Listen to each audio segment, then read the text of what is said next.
Hey guys, it's Tom Cooke. It is Monday night, July 13th, 11:07. Unfortunately, no strat ratings file yet. I don't know how much we're going to do on that for the show anyway. We would love to do a lot on it, but, strat charges guys for the file. And if I'm pulling up the screen and putting everything on the screen, I'm not sure if that's something they'd be cool with. I didn't ask them. It's different to do it, in September, October when the seasons have all started and the people who have bought the file have already bought them. But I don't know. Maybe I'll talk to Dennis about that. I am solo tonight. The Atlanta-Baltimore wild card or first-round playoff game, I guess. First-round playoff game was played earlier today. Jeff Bevier had been away and came back into town last night. So he and Mick scheduled and played impromptu earlier today, so that's why I was not able to broadcast that game. No big deal. It's good they got it in because the other games had been played since the middle of last week, I think, at least. And NFL Ed, as he is wont to do, very quickly digested the new files and issued the round 2 files a couple of hours ago. For all I know, someone's playing right now. I hope not, only because I'd like to call all of those games if I can. But this is an SSFA second-round playoff preview. You got 4 games on tap. We're going to do a little bit of a short show, maybe half an hour, 45 minutes. I've got to get up early for something, and Dennis is not around, so I figured I would do a quick solo show. Probably not as entertaining, but still worth it. Still worth it for me. I have fun doing it. Quick recap of the wild card games. Dennis and I called, I think, the Kansas City-Houston game together. It actually was the first time we called a game together kind of successfully. I play with the break noises on. The game goes break, whatever. Every time the guys break the huddle when you're about to start a play. And Dennis had not been playing with those on. And so he would be talking and then not realizing a play was about to start and going on and things like that. So I noticed that, and I asked him to put the break noises on, and he did for most of the Kansas City-Houston game. And it worked out much better. It was more like a regular TV-style broadcast because he would, when he saw a play, when he heard from the break noise that a play was about to happen, he knew he had to wrap up his comments quickly, and he got them in a timely fashion and didn't step on the plays, except, of course, for the 75-yard Adrian Peterson run. Dennis likes to talk over ADP's long runs. So yeah, no, I like to, get the commentary in between the plays, and then call the play as it happens. Otherwise, guys can miss a really big play, and you never know which play is going to be a really big play. But so that worked out pretty well. So you might see a lot more of the two-man booth, if you will, as Dennis and I go forward calling these games. I have much more free time than he does. With my disability, I don't really work. I'm not married with kids. He's married with kids, and he works. And he got a lot of kids. I think he's got 4 kids. And they're all fairly young, I believe. So he doesn't have nearly as much time as I do. So you'll still see me solo on a lot of broadcasts, calling games. But for the big broadcasts like the cards coming out and the season previews and stuff like that, we like to be together. Really, we like to do all the shows together if we can. The broadcasting, he likes to be involved, but I think it's not as much a priority because, again, he doesn't have as much time. So, but he likes to do it when he can. He'll be calling my game in the second round. I host Oakland. But recapping the first round, Jacksonville, the Jaguars. And I'm sharing my screen, so you guys should be able to see all this good stuff. They were 10-6. They're the number 8. They were the number 8 seed. Well, they are, and they hosted Randy's Green Bay Packers 10-6 in the first round. And we called this game, so I'm not going to go too much into it. But Jacksonville won the game 24-10, and a lot of breaks go his way. Randy's offense was struggling. Randy got a lot of bad breaks. And it was good to make the playoffs, but I think he's probably disappointed. Probably thought that was a matchup he had a pretty good chance at. And he's a very good offensive team, so probably disappointed that his offense didn't perform a lot more as expected. I mean, maybe you lose a close game, 27-24, 24-10. He probably wasn't too thrilled with that. But he made the playoffs, and he's done a pretty good job building his team. So I wouldn't be surprised to see the Packers start competing in the playoffs pretty regularly, maybe eventually trying to go further than that, of course. Possible step back next year. with Nick Foles' card taking a big drop off. You're going to go to that, high interception, lower completion percentage card that he had this year. That's going to be a big drop off. So maybe a year off in the playoffs. Possibly we'll see if Randy makes a trade for a short-term guy or if the rest of the team is good enough. I know he has Le'Veon Bell, or if he builds for the future and then comes back strong the following year. Then you had a crazy game. Dan Moran's Chiefs, 10-16. That is Aaron Rodgers, a pass rush, and nothing else. As I say time and time again, Dan did a tremendous job getting this team to 10-6. I think we picked them to be about 6-10. I think he thought the same. He has told me, but he did a great job. Got to 10-6, and then beat the defending champion Houston Texans, who also were 10-6 in this opening round game, 44-14. Kansas City was up 17-0. They had, I think, like a fumble deep in Houston territory or something. And they had like a 75-yard run from Bobby Rainey. He's got 12 plus 80 on off tackle. And then Aaron Rodgers got hurt early in the second quarter. But Case Keenum came in and was red hot. And the Chiefs got like all kinds of rolls, and they won the game 44-14. Dan coached a real good game. That was a tough one for Brad on both sides of the ball. Now, then I don't know. I didn't read all of Jeff's write-up today. I just didn't have a chance. But you can see that his Ravens, who were, I believe, the 6th seed, I think they're 11-5. Let's take a look at that. They were 10-6. Everyone's 10-6, right? They were 10-6. They were the 6th seed. They hosted the 11th seed Atlanta Falcons, who had emerged from the mini playoffs. And it was the Ravens won 28-20. It was a good game. Oh, wow. Baltimore scored an 8-yard fumble recovery for a touchdown. Atlanta delivered a 62-yard field goal. I know Drew Brees had a really bad first half. Atlanta delivered a 57-yard field goal, so Matt Brady was hitting the long kicks. It was 21-20 Baltimore early third quarter. You had a 15-yard touchdown from Arian Foster midway through the fourth quarter to make it 20-20. And then it was scoreless from there, which is a little surprising given these teams.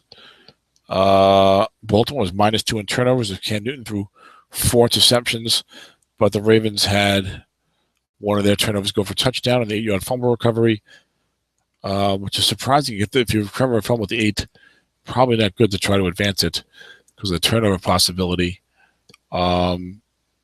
And you're going to score if you don't you're going to score from scrimmage if you don't try and advance that. I know Drew Brees had a miserable game. He was 18 of 36, 157, a touchdown, 2 interceptions. While for the Ravens, that's Jeff Bevier's team, Cam Newton was 25 of 39, 327, a touchdown, and 4 interceptions. Yet they won. They did a good job from scrimmage. Outgained the Falcons 443 to 343. They had 10 more first downs. They had 15 fewer penalty yards. They did a little better on the kick returns. It still counts for something. And Atlanta was 0 for 1 on fourth downs. You don't know if that was a key fourth down or not.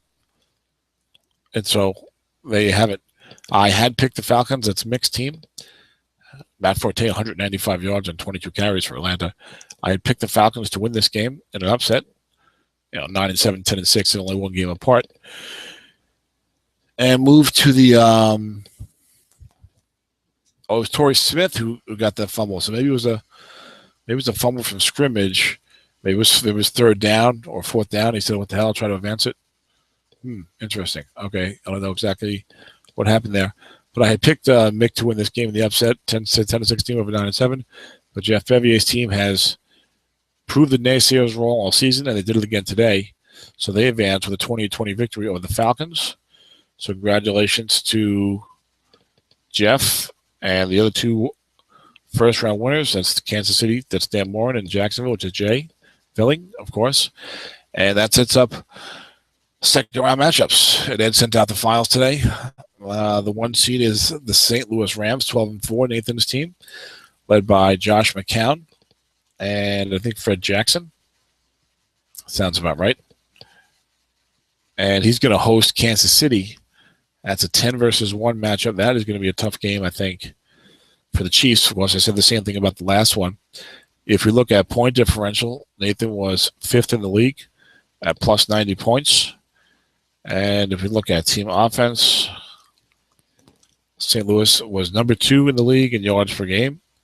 And then defensively, They were not very good. They were number 17 in the league in yards per game. I don't have the turnover differential there. Dennis usually looks that up. I didn't find a strat report that automatically does turnover plus minus, which was unfortunate. But it's probably in there. If not, I'll instant message Mike Kane and give him more things to do, I guess. I don't know. This draft's pretty good at listening to reasonable requests and making a lot of minor tweaks to improve the game over the last 4 or 5 years, I feel like. I've just started really dabbling in the reports in the last few months for the first time myself. Kansas City. St. Louis is probably pretty balanced. That's the way Nathan likes to play it. Number 12 in the SSFA in passing yards per game. Looks like they tossed 26 touchdowns, 12 interceptions, only got sacked 17 times. So that'll be interesting. I have to look at that matchup because we know Dan likes to rush the passer. He has to. His team's got all fours in the back seven. If he just stands around, or even if he tries to double team aggressively, he's probably going to get strafed. So he pass rushes all the time. And St. Louis, number 3 in the league in offense. You'd say, this is their running team. Well, it's 215 yards passing, 172 yards rushing. So to me, that's a nice balance. But yeah, it does look like he doesn't mind running the ball. Now, of course, the Chiefs, and I'm realizing I'm against the clock, so I'm going to have to probably speed up a little bit and maybe not go in as much depth. Chiefs were number 2 in passing offense with Aaron Rodgers, and way near the bottom, not as bad as I thought. Number 18, number 19. Okay, that is about as bad as I thought. In rushing offense, they're the second worst rushing average in the league, 4.1 yards a carry, where basically half the league is averaging 5 yards a carry, it seems like. But the Chiefs did a great job on the defensive side of the ball with all the sacks. So let's take a look at the personnel again. And St. Louis was the team that Dennis and I said in our SSFA preseason show that we felt had the best personnel in the league, and we thought they'd be the Super Bowl favorite. But then when we did our playoff preview show last week or a week and a half ago, I didn't pick them, I think, to make the Super Bowl, and I don't remember if Dennis did. I think Dennis picked me. I picked myself, which is just a really stupid idea, not in character for me, but I said, what the hell? Probably would have picked Nathan otherwise. I said, what the hell? I'll have some fun with it, see what happens. I could be like Broadway Joe if I win, right? And if I lose, I'll be like Broadway no. I don't know. Or Patrick Ewing. Patrick Ewing, like a couple times in his next career, like guaranteed they'd win something, and of course they didn't. Let's see. The Rams. This team probably plays the 2 tight end set. Nathan likes that set as the Weiss. He's got Josh McCown, a quarterback. He's got Fred Jackson as his starting running back, with Donald Brown as a pretty fine backup. That's why he can run the ball so well.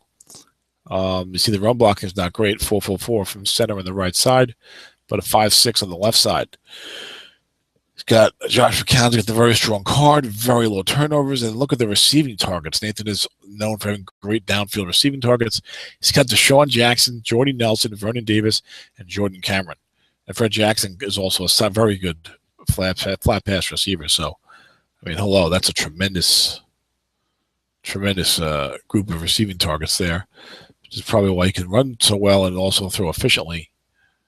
So, that'll be interesting. A tough unit to stop, especially when you get a look at Dan's defense.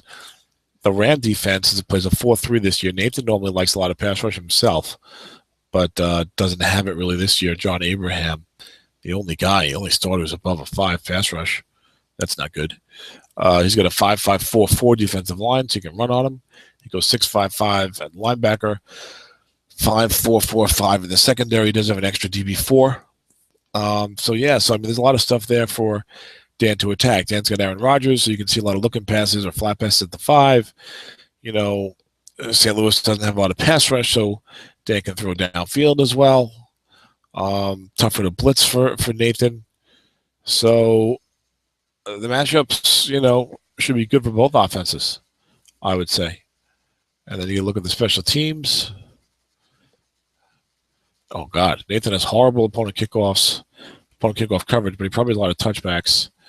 And not as many as he'd like with that plus 30 long gain. on the opponent KR. Very fine opponent PR with the solid punter, Brian Anger, no block.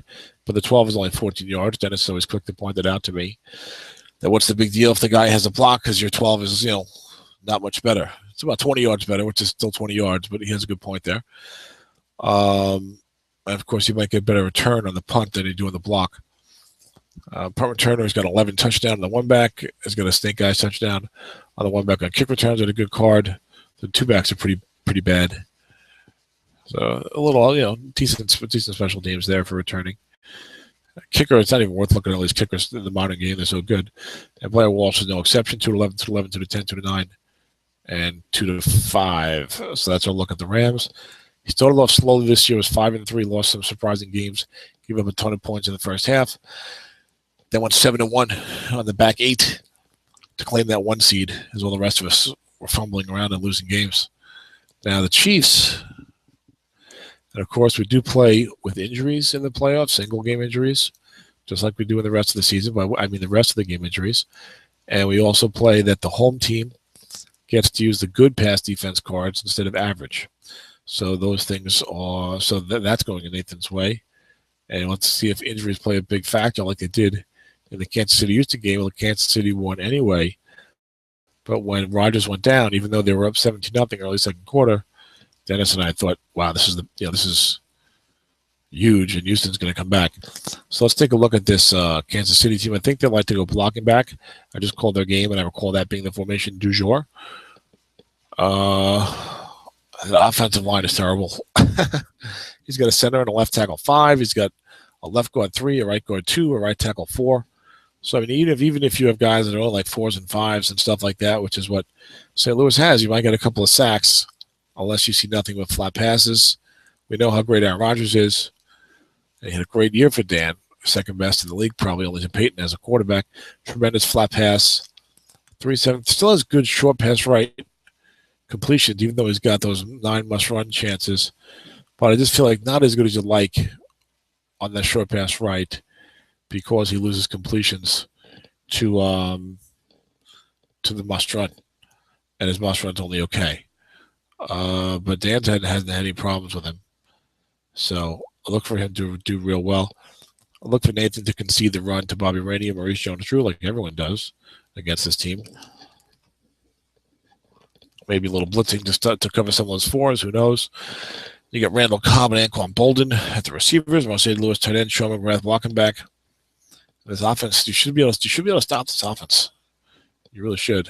It's easy for me to say I'm not playing them. I mean, I don't remember if I played him in the regular season or not, but the defense is a 4-3 defense, 4-4-5-6 on the line, 4-4-0 at linebacker, 4-4-4-4 in the secondary with the 0 extra defensive back. Don't go to sleep on that. Nathan likes to go 3 wide a lot. He's known for it. Hasn't done a lot this year. And we'll see. I mean, you can attack this line where the 4s are. You can throw flat passes. You can throw downfield. Nathan's got very good pass blocking. It's going to be a tall order for the Chiefs' defense. So I kind of feel like the Chiefs are hot. They got lightning in a bottle. They're riding the magic carpet ride, and I want to pick them to win in the upset. But St. Louis, I mean, Nathan's a real fine coach. They're both good coaches. Usually, anyone in the round of 8 is usually a good coach, but they're both good coaches. And St. Louis has got far superior personnel. Now, I'll stay with the logic. I'm going to pick the Rams. I think it's going to be a high-scoring game. I'm going to go 44-41 St. Louis over Kansas City. That's my prediction for that game. Now, that's the 1 seed versus the 10 seed. Now, the number 2 seed this year, I think, is Cincinnati or Seattle. Dennis, the Seattle team. Basically, the top 5 teams in the league went 11-5. Except Nathan went 12-4. So Nathan went 12-4 and got the 1 seed. Then 4 teams went 11-5 to claim seeds 2 through 5, and they all got a bye. And then the Chiefs are the only team that emerged from the first round as a 10-6 team. I'm not making any sense somehow, but anyway, forget everything I just said. Bottom line is that Seattle is the 2 seed. They were 11-5. They're going to host Jacksonville J. Jacksonville J was 10-6. This should be an interesting game. As Dennis texted me the picks, I told him I was going to do a show. he is going to pick. He picks the Rams in that game, which is what I picked. All right, and so now you got the second round matchup. Jacksonville at Seattle. Forgive me, but when Dennis texted me in the middle of the broadcast, which I'm glad he did to give me his picks, it slows things down for a second. Look at the point differential. These teams are only one game apart in the standings. Did they play in the regular season? I didn't even check about that on the Kansas City game. I had the playoff file up, which Ed sent out. Then I opened the 2012 SSFA, which is really not too helpful. It's helpful for Brad. He won the title that year. Not helpful for my team. I lost in the round of 8. In the first round for my team, I had a bye and then lost. This year, let's see. Did the Rams play the Chiefs? I doubt it. They did play. Kansas City won 32-21, and that was part of Nathan's bad start. So I was in Kansas City. I'm going to give Nathan the nod in the rematch. And Jacksonville, Seattle, we had a lot of rematches in the playoffs so far because it seemed like this year, the top 10 teams, a lot of them played each other a whole lot. Maybe that's why nobody went 13-3 or something, because maybe the good teams had tougher schedules. I don't know, but it seemed like a lot of the good teams played each other. And a lot of them would go, 2-3 or 3-2. A lot of, close results in terms of the wins and losses. Did Jacksonville play Seattle? It doesn't look like it.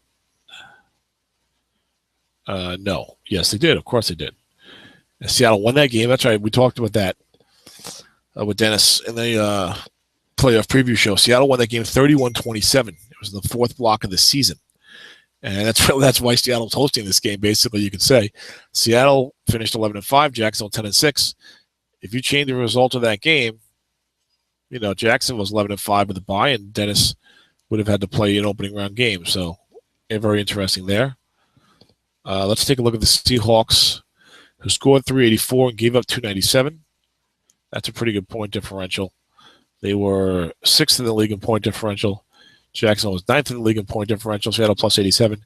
Jacksonville plus 43. Some people think that is a true indicator of how good a team is when they look at historical teams and stuff like that, point differential.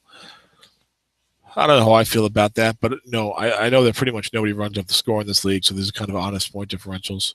Of course, everyone plays a different schedule, so it's something to throw out there. Take it as you wish. Now, Seattle, of course, as we know, for now and for all time, has number 3, Russell Wilson, at quarterback. Dennis is a big-time fanboy. Let's take a look at this Russell Wilson card. Completed 63.1. Only 407 pass attempts, but part of that is they didn't ran the ball 130 times. And they run that zone read, so a lot of those are not true must-run results on Wilson for Wilson in the NFL. But when you have the run-pass split that the Seahawks do as a team, usually a quarterback strat card will come out a little worse than his stats. Here's a guy completed 63.1, 26 touchdowns, 2.2 INTs, 3,400 yards, had a very high rating, probably around 8 yards an attempt. Now, I think a few months ago, not to toot my own horn, and I don't even know if this is true, so maybe I'm being egotistical, but Mike Keane indicated to me that it was true, but that one of the shows a few months ago, I mentioned that Strat probably excludes quarterback kneel downs, NFL quarterback kneel downs, from the stats they base these quarterback rushing cards on. Turns out that they didn't, but that they're going to starting this year. So I hope that was because of I said something, and I may have put something into the thread on that. I don't recall. I must have, because I don't know whether or not Mike Keane listens to this or whatever. I think he indicated to me that he listened to a little of them. But anyway, that's Russell's card. Not as good as on must run as you'd like. Back in the day, a guy like him would get 2 to 6, 10 yards or more, but maybe not, because he only averaged, I think, 5 something.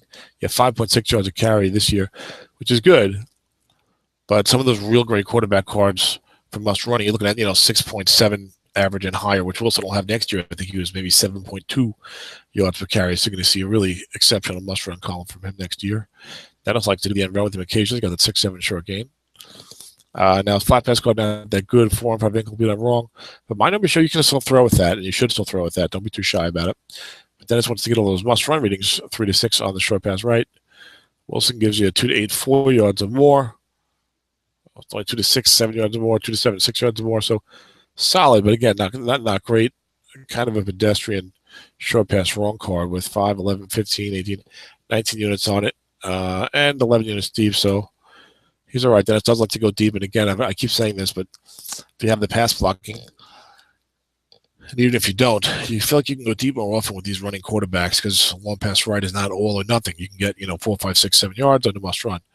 So that's kind of a strat thing that I don't think exists in real life, but maybe it does. Send everybody deep. Nobody's open. The guy runs for 5 or 6 yards. You got Roddy White, Michael Floyd, a receiver. Roddy White, more possession. I think no long gains on the card. Michael Floyd, max deep, big average. Use the force. Luke Wilson is the tight end.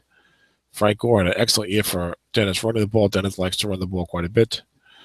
Gore had 2,200 yards and a 5.8 average. You get better rushing stats in this league than Strato in general, I think, because guys are so afraid of the pass. And I hate to say that, and then maybe people haven't played the game before. And someone says, hey, check out this. My league is talking about it. If someone listens to anything, well, listens to any of our broadcasts, we talk about the running back stats. They probably think the game is like Madden, and it's not like Madden, but the running stats tend to come out much better, and the passing stats come out worse because guys fear the pass. They call pass all day long. Not going to get into the flat pass as runs and how that would affect that. Thankfully, none of the leagues that I'm in this year are going to play that rule because I really don't like that rule, even though I've not played a game with it yet. Seattle plays a 3-4. They'll be average and good for this game because they're home. You got a 4-6-4 front three. You have a 6-6-0-5 linebacking core, 5-4 corner, 4-6 at safety. And you can see why this defense plays so well. Anytime you get a 6 nose tackle on a 3-4, you don't even have to bring anybody up, and that guy's going to make some stops, so it can be frustrating for the defense. If you bring a guy up, it's even better. So, he's got a 6 left outside and left inside. So guys aren't eager to throw, looking at him flat at that side. So he can use the 6 to help cover that left end 4. And, he's not going to do it every play. So if you're going to try and throw flats over there or throw at the guy he's covering, you're going to run into that 6 sometimes and get annoyed.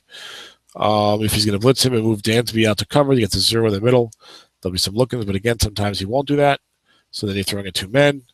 That's the thing with the 3-4. I think you get more. I think you run more plays into flooded zones against a 3-4 than you do against a 4-3. And that's one of the reasons the 3-4 is generally considered the far superior strat defense, certainly for the modern game with all the great flat passing and stuff like that. Dennis has some pass rush. He does like to blitz. I think he blitzes too much, but he does great. So who might I say? He's got a 10 at left hand. He's got a 12, 8, 12. He's always quicker to look at the pass rush than I am. Tells you something about our style of coaching, I think. Now, normally 5-4 at the corners and not that great, but, again, 6 right outside can help double cover the right corner. Free safety can double team that right corner while left inside 0 double teams the tight end. So you got a lot of options with this defense to force the offense into, short passes to the flanker, running off tackle and linebacker, and things like that. Now, it's interesting. I already remember now Jacksonville's team. No, I was thinking of Cincinnati's team. I better look at Jacksonville first before we see what happens here. Take a quick look at the Seattle special teams. Great kick coverage, plus 10, plus 11, plus 12, with a guy with a ton of touchbacks, so that helps. The punt coverage, plus 5, plus 6, plus 3, is fine. The guy does have a block, but otherwise he's good. Dwayne Harris on punt return 1 is very good. Excellent, really. Jeremy Curley's pretty good as a 2-back. Harris as the KR1 is outstanding. And Travaris Cadet is decent as the KR2. Field goal kicker is Ryan Lindell. He's not a Seahawk. He's only 2-9-12 from the 13-22 and 2-7, 11-12 from the 23-32. He's 2-6-12 deep. So if you get near the end of the half or something like that, or he could try a field goal into the game. But one of the more inferior kickers for this year with the field goal kicking, but we don't know Dennis loves to go for it even in like 4th and 6, 7, 8 yards. So and he tends to get it more than you would think. So he probably does it even more with that kicker, knowing the way that he is. So we're going to go over to Jacksonville as soon as the league manager allows me to close this out. There's always I feel like a 5-second delay before that happens. I'm looking at the bottom of the standings. I'm not going to find a playoff team here. Jacksonville scored 391, gave up 348.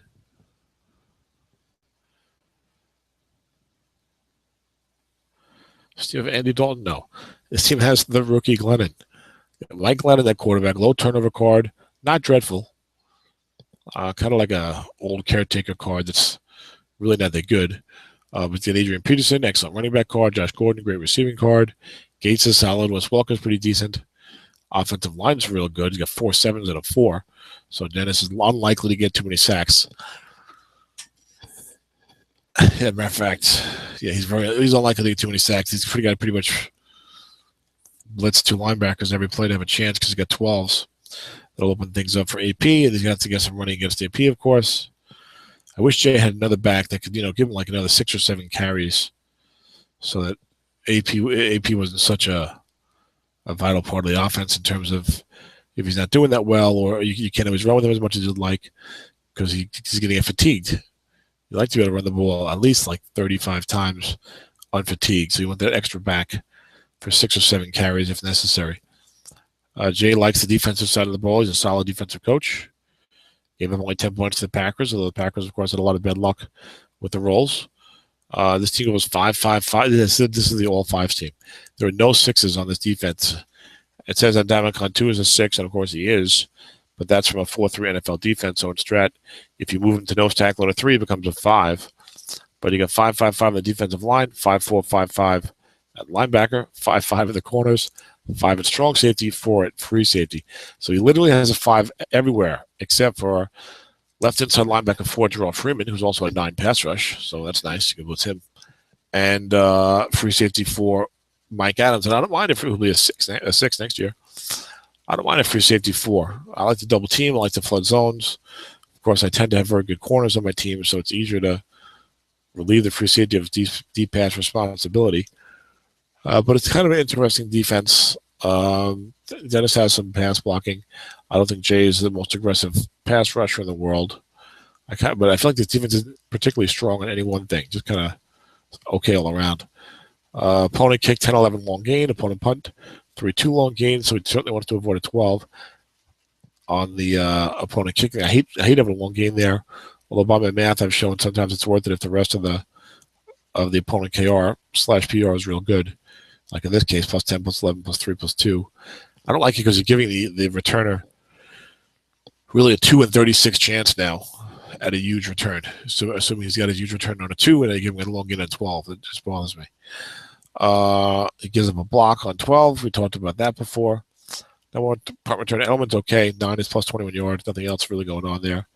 No more kick return is not bad. 6 is 25 yards, but 2 is only 39 yards. And a 2 returner is poor. So I think Dennis has an advantage in the kick coverage and return aspects of the game, but only if he hits one of those 12s. His kicker is also only 29-12 and 13-22. That's Robbie Gold.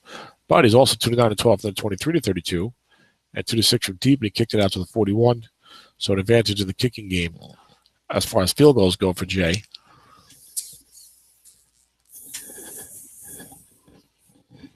Yeah, I think I've got to pick Seattle to win this game. I just feel like this defense, a bit of a stand-around defense, which I'm never a big fan of. You kind of like it's almost sometimes it's almost I almost feel like it's. I know this sounds crazy, but sometimes I almost feel like it's good to have some holes on defense because you have to move your guys around to cover for them. If you get too comfortable and say I'm going to stand around, unless everybody's a 6, you're going to lose. And even if you have like 4 6s, you're going to go. You're going to put yourself in a lot of trouble in a lot of games. You're probably not going to win too many games. In this modern rule set, anyway, and this is not a double counting league. This is we just use the team defense cards average for everybody. It's not like you get good or excellent if you have a bunch of 5s and 6s. But in this type of league, everyone uses the average strat team defense cards. You got 5s everywhere. You play the white die 6 rule. You play the dump off. Standing around is usually not going to work. I mean, everything works sometimes. Sometimes throwing 15 bombs works, but usually not going to throw 15 bombs. Yeah, I just like the matchup. I just feel like Dennis has got, first of all, he's an excellent coach. We all know how much success he's had.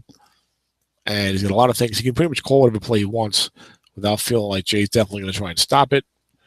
And then the other side of the ball, I mean, you slow down AP, you're going to stop this Jacksonville offense. I really think that's probably where the game will be won. I think Seattle will do enough on offense, and they'll probably do a real fine job on defense. And Jay will have a couple of moments, but overall, probably struggle to sustain offense.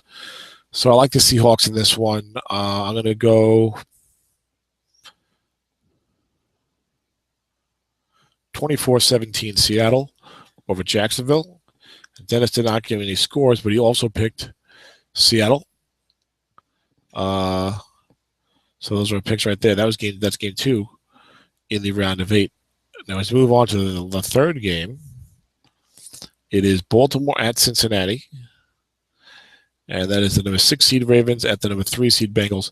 Bengals were 11-5. Ravens were 10-6. I've kind of been picking against the Ravens all year, and he keeps making me look bad. He was outscored by 32 points in the regular season. Cincinnati outscored their opponent by only 9 points. So that's pretty odd. You got a playoff game between teams that are 10-6 and 11-5, combined 21-11, and combined they were minus 23 in point differential. Pythagoras, I guess, would be scratching his head. Maybe there were a lot of blowouts when they lost, but close games when they won. But one of these teams is going to be making it to the Final Four. So that'll be interesting. Baltimore's got Cam Newton, a quarterback, not a great card. We've spoken about Cam's card. 5.3 rushing average. See, I think he's a guy that'll get helped by not having as many kneel downs. It's only a few, but it's negative 2 yards a shot. So I wouldn't be surprised if it affects some of these averages by half a yard or something. 61.7 complete. He's throwing a ton of picks for this team, even though it's only 2.7 on the season. He sees must run 2 to 7, 5 yards or more. It's okay, but 8's only +2, and it's not that exciting. Cam, not that great on flat pass, not that great on short pass, and not that great on long pass. This is just not that great of a passing card. Because he's throwing way more picks than he should. But then you got Arian Foster in the backfield, only has like 14 healthy carries. I don't know who else you run with on this team. Daniel Thomas, really? Maybe Marcel Reese gets the ball occasionally. Daniel Thomas had 12 carries. I know he runs it with Cam Newton at times. 31 carries for Marcel Reese, but this is an ugly offense, kind of. He's got 2 7s at the line for pass blocking, 2 5s. Got 3 7s at the line and 2 5s. That helps a lot when you have a running quarterback. I feel like, you get the dump off and he gets a second chance at some must runs. So that probably helps his offense a little bit, and maybe helps him avoid some real long yardage situations, despite not having a great flat pass quarterback. Torrey Smith, Doug Baldwin, the receivers. Jared Cook, the tight end. Marcel Reese, the blocking back, not as good as he usually is. Defense, or he used to be, whatever. Defense is 4-3. They'll average and average because Cincinnati's home. And the defensive line goes 4-5-5-4. They go 5-6-6 at linebacker. That's got to be a huge reason why he's playing so well. He goes 6-4 at corner, 4-6 at safety. So it's a tough defense again. Pretty good pass rush. He can help the defensive ends with his outside linebackers who are real good. People are going to be scared to throw flats at the 6s, and they don't maybe want to be too obvious and throw at the 5 because that MLB might slide over. Preceding might come up. So it's a little bit of a tough team to play against. You're probably going to run the ball inside. Got to throw short passes to your tight end and your split end, and if you have a good guy being covered by that left linebacker, I'll let you block him back, and you might get to give up a sack if he comes up on the pass block reading when you're throwing a pass to him. But a real nice defense. I like that Raven defense. And he gave up 403 points in the season, but at times I'm sure the defense has played pretty well. Excellent opponent coverage returns on this team. Tremendous touchbacks from Steven Gostkowski, the kicker. Sam Martin is a good punter. Does have a block on 12. He's got a 2 punt return touchdown. Otherwise, nothing else. Kick return is okay. Nothing special. And Gostkowski is a pretty decent kicker. 2 to 10, 13 to 22. 2 to 9 beyond that. 2 to 6, 11 to 12, 33 to 37. So he's actually very good. So which is good because the Ravens need all those little edges because they don't have the best offense. And I think defense has to definitely carry it for them. And they give up 20 points in this game. to Atlanta that they just won. So it's not a bad result. And in the regular season, did Baltimore play Cincinnati? Sure did. Played in the fourth quarter. All these are like all rematches. 29-21. The Ravens won that game. It was a big one for them. So this will be a rematch, grudge match. And then Butch Schramek, I think is how you pronounce that, had a great start to his season. Was like 7-1. Had a bad third quarter. Bounced back with a strong fourth quarter. Was only +9 in point differential. Was 11-5 in wins, which are much more important. And he's got a great quarterback running back combo. Very, very good. Anyway, excellent, let's say. With Matt Ryan and Jamal Charles. Matt Ryan, great flat pass card, pretty good short pass card. He can hit a bomb every now and then. Jamal Charles, really good all-around running back. He's got 4 7s to the offensive line and a 5 at left tackle. So it's going to be, he should do a good job handling that Baltimore pass rush for the most part, especially those guard 7s going against those good pass rushing defensive tackles that the Ravens have. You got Keenan Allen, T.Y. Hilton as a receiver, good enough. Wish he had a better tight end, but Scott Chandler and Michael Rivera backing up, not awful. James Devlin blocking back. Butch, I think, has done a lot of flat passing and running with his team. Don't have time to really check the stats now because it's going to be a short show. As I mentioned, I have an appointment in the morning, so I need to keep the show under an hour. Really do like to 45 minutes, so I got about 10 minutes left. That's always exciting for the listeners. I'm trying to hurry and get you off the air. I don't mean it that way, but that's how it came out. Now, this defensive line is a 4-3. So I think Barry Cofield rather, is a nose tackle rating on the card. Yes, he is. So he gets nerfed down, -1. The defense goes 5-4, 5-4 on the line. That's not very good, but 5-4, 5-4 on the line. 4-4-4 linebacker, 6-5 corner, 6-4 safety. So Butch did a real good job with the defense on this team because they're a little shaky. I think he's susceptible to the run, but the Ravens only have Arian Foster to run the ball. He only has like 14 unfatigued attempts. You can run it with Cam, but that's only going to get you so far. The linebackers are really bad, so Jeff would probably be wise to throw a lot of flat passes. That's not really Cam's strength. So we'll see what Jeff does. If he throws a lot of flat passes and runs, and maybe even use a backup running back, I think he can have some success. If they're not trying to fire it down the field, you're going to have to rely on those must runs, which aren't that great. So I like the Cincinnati defense in this game. I'm picking against Jeff every step of the way. I mean, every single time. He keeps doing the job. He probably wants me to pick against him again. Good opponent coverage for Cincinnati.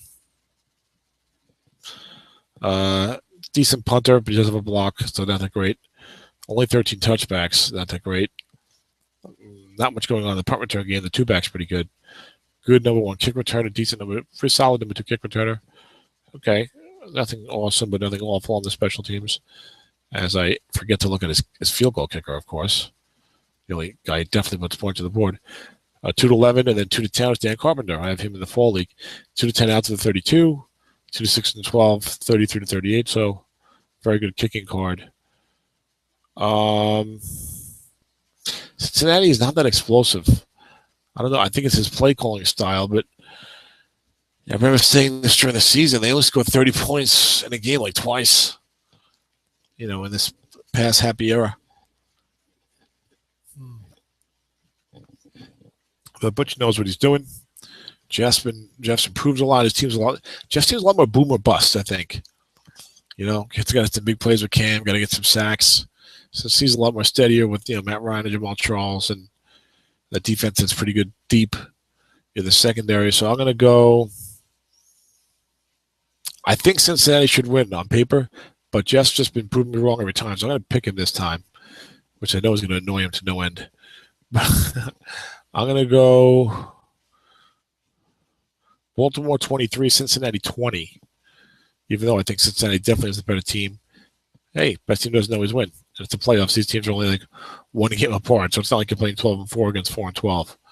I'm going to pick an upset. Baltimore 23 over Cincinnati. And Dennis is going the other way. He's going to pick the Bengals, which is probably the wiser pick. The better team on paper. I think their coaches have more success in these leagues as well. And the final game in the round of 8 involves yours truly, as my Jets went 11-5. And I was lucky with the tiebreakers to get to host a game. I'll be hosting the 11-5 Oakland Raiders, who played ridiculous defense this year. We've talked about that numerous times this year. My team was number 1 in the league in point differential, 178. Oakland was number 3 at 111.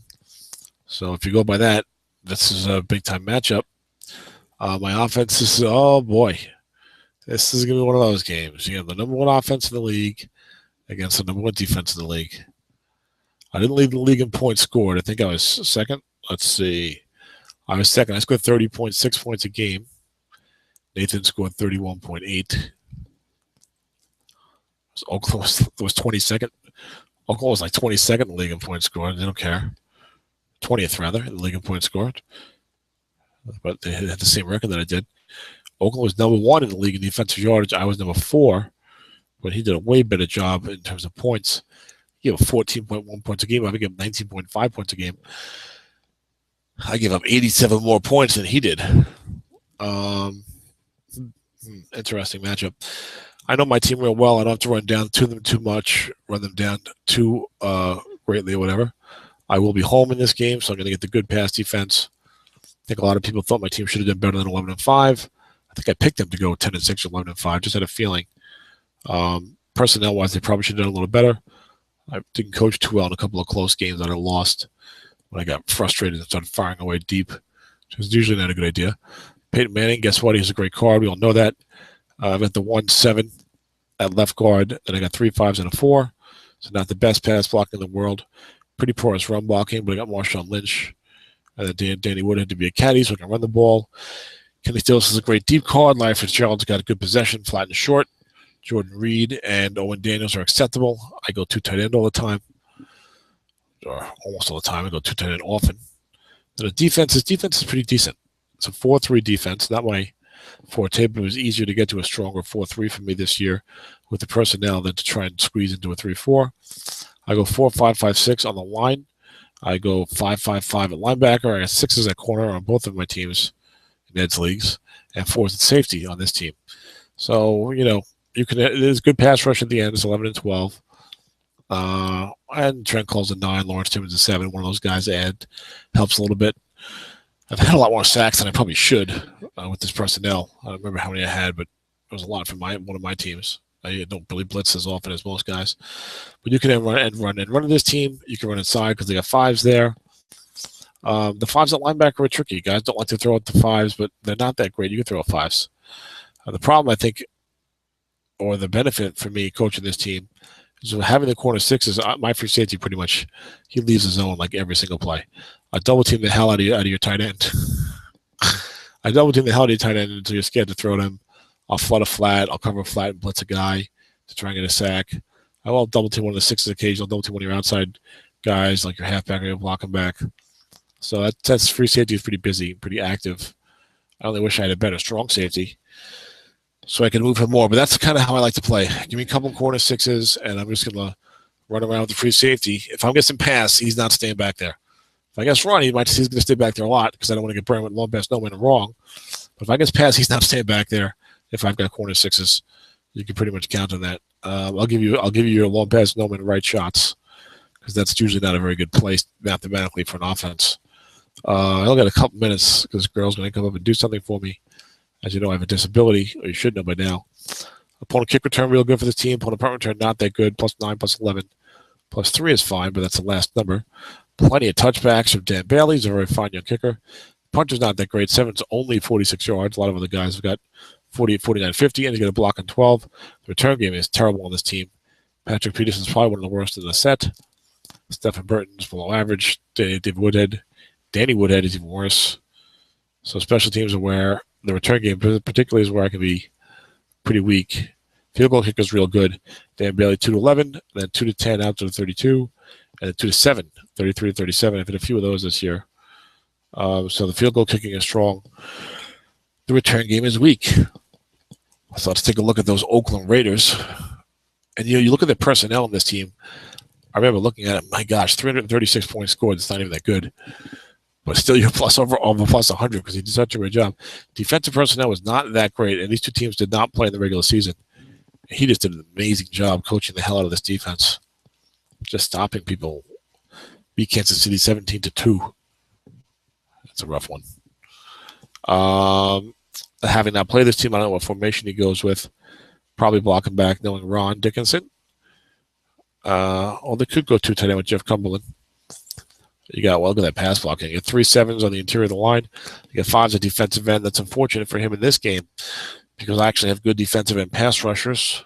Less incentive for me to blitz because it's going to be like a 9 against a 7. That's a very low sack percentage if I'm blitzing one guy. He's got a 6 at right guard. He's got 3 5s and a 4 at center. He's got a 6 at tight end. Blocking back 5. So this team can run the ball on the blocking ratings, which is good because the backs aren't that great. James Stark got a pretty decent card. Mark Ingram, not so much, even though I'm sure he ran for like 1,000 yards, 997, and a 5-yard average. Big Ben's card, I'm not a big fan of this Big Ben card. Real good flat card, good long card, mediocre short card. Even the long card, it's not that great. 7, 11. It's pretty good on right, 7 units, but only 11 on wrong. The short pass wrong. 18 units on wrong. Short pass for Big Ben. With 64.2%. He's only got 1 real good receiver. Interesting, but he's got a great flat pass card. But I think if you look at the stats, Ron is not dinking and dunking. He's not going to sit there and say, okay, Big Ben is much better flat. I'm just going to throw flat. He appears to be throwing it, to all 3 zones, which I think you have to do. Get a variety in the flat game. Unless someone's not respecting him, you can throw flat all day with a good quarterback. If the guy's just not going to try and stop you from doing it.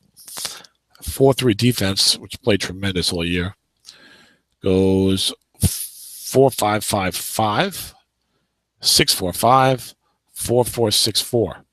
So again, this is not a defense in personnel that should be first in the league, and giving up like a ridiculous 14 point something points a game. And just a crazy job by Ron. I have no idea how he did it, and I don't think he's going to teach us because he wants to do it again. But what's tough here is you try and run at this 4. You got a 6 back there that's going to be coming up a lot. Justin Houston, who's also a very good blitzer. So, maybe you want to run inside, run at the 5s. You want to attack the looking pass because his only recourse there is to bring the safety up. So you probably see a lot of the free safety coming up. Maybe that left outside either dropping back to double cover or coming into the edge run. Of course, he's going to get past a lot of times to do that. So if you have a good running back and the Jets have Marshawn Lynch, that can work for you. Jets don't have the best pass blocking. That's going to be a problem, except the Jets do have a 7 left guard, and only one of these linebackers can really count off of their rating because, you only get 2 high linebackers if you play a 3-4. So I can see where this defense is tough. And I think you might have a low-scoring game here. But the Jets' ability to run the ball, I think, is going to be the key to the game if the Jets run successfully. I hope maybe open up some things down the field for Manning because everyone knows I like to take shots and throw deep. Opponent kick returns for the Raiders are excellent, 14, 16, 13. Punt returns are awful, 17, 19, 17, 9, long gain. Kicker is pretty good with the touchbacks, Janikowski. Punter is very fine, 7 is 50 yards, 12 is only plus 15. He's got a real good number 1 punt returner in Travis Benjamin. He's got a touchdown on 2. And he's got a plus 15 on 4 and a plus 23 on 9. He's got a decent number 2 man and Josh Cribbs, rather. Great number 1 kick returner, Quentin Demps. And a decent number 2 kick returner, Josh Cribbs. So that's going to be an issue for the Jets, the return game for Oakland, possibly. The field goal kicker, and I might hop off of here any moment, by the way. Sebastian Janikowski, oh my gosh. Not as good as he used to be, but by any stretch of the imagination. 2-11 out to the 12-yard line. Then he's 2-8 to the 22. Only 2-8 from the 13 to 22. 2-8 from the 13 to the 32. And then 2-6 from deep. And does not go extra deep. So that's a definite plus for the Jets. So the Jets have a tendency to miss a field goal on almost every playoff game they play. All my strat teams the last 2 years, I'm just missing a weird amount of field goals. But oddly, it has never really cost me a game. It's like I went down there at the end and the field goal and missed it. It's like somewhere in the game, like mid-second quarter or late third quarter, I'm going to miss like a 2-9 field goal. I don't know, it just happens like clockwork, it seems like. Tough game. I'm concerned about this game. Ron's a real good coach. He's did a great job with his defense. I can see the defense slowing me down as I need to log off now. I think I'm going to win. I think it's going to be a close game. I'm going to go 17-16 Jets. Low-scoring game. And Dennis is picking me also, so there you have it. The 4 playoff matchups will be coming at you. It's Dan Warren's Chiefs at Nathan's Rams. So Kansas City at St. Louis. Jacksonville at Seattle will feature Jay Villing against Dennis Crowley. Baltimore at Cincinnati will feature Jeff Bevier against Butch Schramak. If I am pronouncing that right, Butch, please forgive me if I'm not. And then Raiders-Jets, Ron Dickinson at me, Tom Cooke. I'll try to call the other 3 games. Dennis is going to try to call my game. And you'll see those on the forum. I hope you enjoyed the show. All right, guys. Have a good night.